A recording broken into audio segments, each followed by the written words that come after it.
Hii mkutano iko na madhumuni mawili. Two objectives. The first one, tulisikia hapa kuna nduru kwamba watu wanachinjwa. Alright? Na tuko na wall, tunajiita sijui Kikuyu Council of Elders, tukasema wacha tukuje wenyewe tupate brief ya ile kitu inaendelea wapi hapa. Na nimependa sana vile Virginia ameongea, because we are not here to create animosity. Okay? Sisi tunajua ama Lamu watu wamekuwa wakikaa kwa amani, na hata hiyo vurugu tunasikia inachochewa kutoka wapi? Kutoka nje. Na msiambiwe ni Al-Shabaab. Sawa sawa? Tunajua iko wapi? Kazi ya serikali ni gani? Kazi ya serikali is to protect life and property.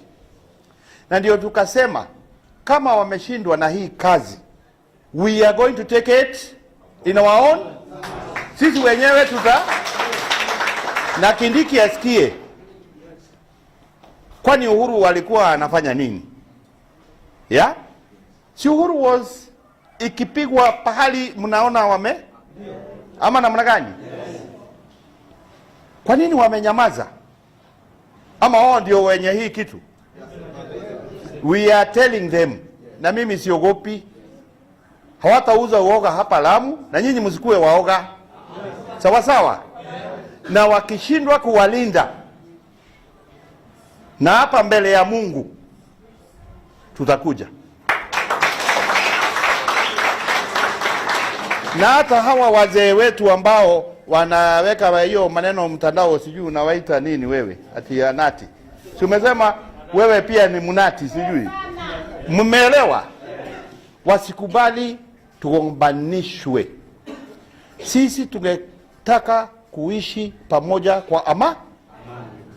Hii maneno mliona ilianza kidogo kidogo 92 huko Molo, ikaenda kidogo kidogo 97, 207.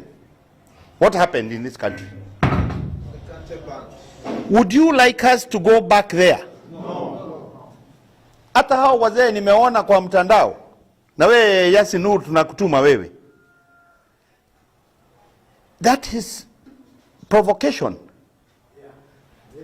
Wakuje tuketi. Hata nyinyi mko na wazee hapa, si ndio? Kama kuna mtu wako na shida, muitane wewe Mogo. You sit, mwambieni karibuni tuketi tuongee. Sawa sawa Nur. Na wewe pia ukuje ufanye hiyo kikao. You are the Deputy Secretary General of this party.